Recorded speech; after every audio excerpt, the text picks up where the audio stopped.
ഇന്ന് നമ്മൾ ഉണ്ടാക്കുന്നത് പഴുത്ത ചക്കയും പച്ച ചക്കപ്പൊടിയും കൊണ്ടുള്ള നല്ല സൂപ്പർ ടേസ്റ്റുള്ള ഹൽവയാണ് ഇന്ന് ഉണ്ടാക്കുന്നത്.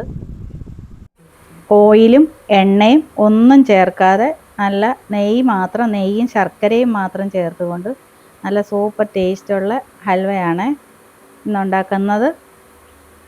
അതിനായിട്ട് നമ്മൾ പഴുത്ത ചക്ക കുരുവെല്ലാം കളഞ്ഞ് നല്ല വൃത്തിയാക്കി എടുത്തതിന് ശേഷം മിക്സിയുടെ ജാറിലിട്ട് നന്നായിട്ടൊന്ന് അടിച്ചെടുക്കണം. അപ്പോൾ ഞാനിതിൻ്റെ ഇൻഗ്രീഡിയൻസും എല്ലാം ക്വാണ്ടിറ്റി എല്ലാം ഞാൻ ഇതിൻ്റെ ഡിസ്ക്രിപ്ഷൻ ബോക്സിൽ കൊടുത്തിട്ടുണ്ട്. അതിനുശേഷം നമ്മൾ ശർക്കര കുറച്ച് വെള്ളം ഒഴിച്ച് ഉരുക്കിയെടുത്തതിന് ശേഷം അരിപ്പയിൽ അരിച്ചെടുക്കണം.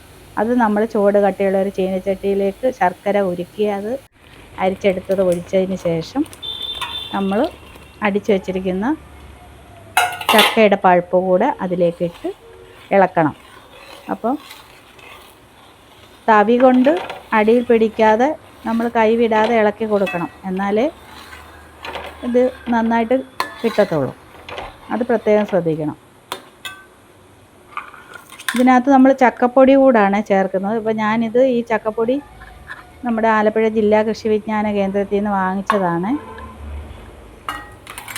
ആ ചക്കപ്പൊടി ഈ കൂട്ടിനകത്തോട്ടിട്ട് നന്നായിട്ട് ഇളക്കി അത് കട്ടയില്ലാതെ ഇളക്കി യോജിപ്പിച്ചെടുക്കണം. അതിനുശേഷം ഇതിനകത്ത് ഒരുപാട് ഇൻഗ്രീഡിയൻസ് ഒന്നും നമ്മൾ ചേർക്കുന്നില്ല. അതിനുശേഷം നമ്മൾ ചേർക്കേണ്ടതെന്ന് പറഞ്ഞു കഴിഞ്ഞാൽ ഏലക്ക കുറച്ച് മിക്സിയുടെ ജാറിലിട്ട് കുറച്ച് പഞ്ചസാര കൂടെ ചേർത്ത് ഞാൻ നന്നായിട്ടൊന്ന് പൊടിച്ച് വെച്ചിട്ടുണ്ട്. അതേപോലെ തന്നെ നല്ല 2 സ്പൂണ് നെയ്യ് കൂടി ഇതിലേക്ക് ചേർത്തിട്ടുണ്ട്. അപ്പം പഞ്ചസാര കൂടെ ചേർത്ത് പൊടിക്കുന്നത് ഏലക്ക നന്നായിട്ട് പൊടിഞ്ഞ് കിട്ടും, അതിന് വേണ്ടിയിട്ടാണ്. ആ ഏലക്കാപ്പൊടി കൂടെ ചേർത്ത് നെയ്യും ചേർത്ത് നന്നായിട്ട് ഇളക്കിയതിന് ശേഷം നമ്മൾ കുറച്ച് അണ്ടിപ്പരിപ്പും കിസ്മിസും നെയ്യിൽ വറുത്തെടുക്കണം.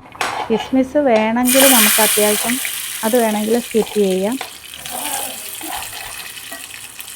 അണ്ടിപ്പരിപ്പും കിസ്മിസും നെയ്യിലൊന്ന് മൂത്തതിന് ശേഷം ഇത് വറുത്തെടുക്കുന്നത് നല്ല ടേസ്റ്റ് കിട്ടാൻ വേണ്ടിയാണ് നെയ്യിൽ വറുത്ത് ഇതിൽ ചേർക്കുന്നത്.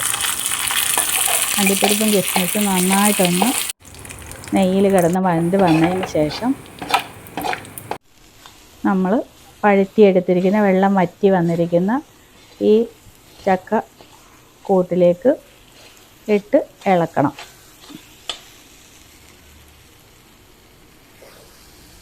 അടിയിൽ പിടിക്കാതെ നന്നായിട്ട് തവി കൊണ്ട് നന്നായി ഇളക്കി കൊടുത്തുകൊണ്ടിരിക്കണം.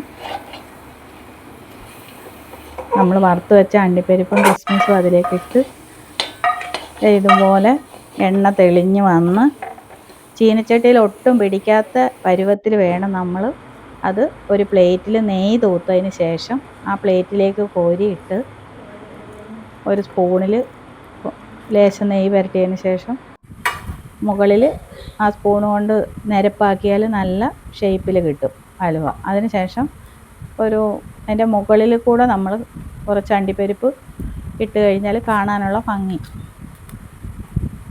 ഇതേ നോക്ക്, നമ്മുടെ ഹൽവ റെഡി ആയിട്ടുണ്ട്. ഞാനിത് കട്ട് ചെയ്തെടുക്കുന്നുണ്ട്.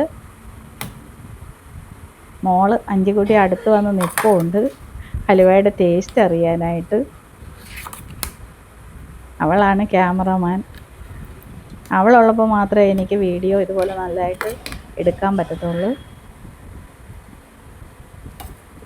അവൾക്ക് ക്ലാസ് ഇല്ലാത്ത ദിവസം അവൾ വീഡിയോ പിടിക്കാനായിട്ട് എനിക്ക് സഹായിക്കാറുണ്ട്. അല്ലാത്തപ്പോഴും മിക്കവാറും ഞാൻ തന്നെയാണ് വീഡിയോ എടുക്കുന്നതും എഡിറ്റിങ്ങും എല്ലാം ഞാൻ തന്നെയാണ് ചെയ്യുന്നത്.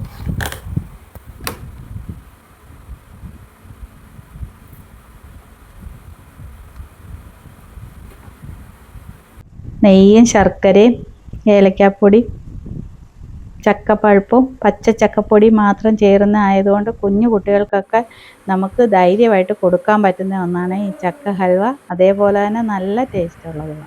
എങ്ങനെയുണ്ട് നമ്മുടെ ചക്കപ്പൊടി കൊണ്ട് ചക്കയും കൊണ്ട് ഉണ്ടാക്കിയ ചക്ക ഹൽവ? എങ്ങനെയുണ്ട്? സൂപ്പർ ടേസ്റ്റാ? സൂപ്പറാണെന്ന് മോള് പറഞ്ഞിട്ടുണ്ട്. എല്ലാവരും ഉണ്ടാക്കി നോക്കണം.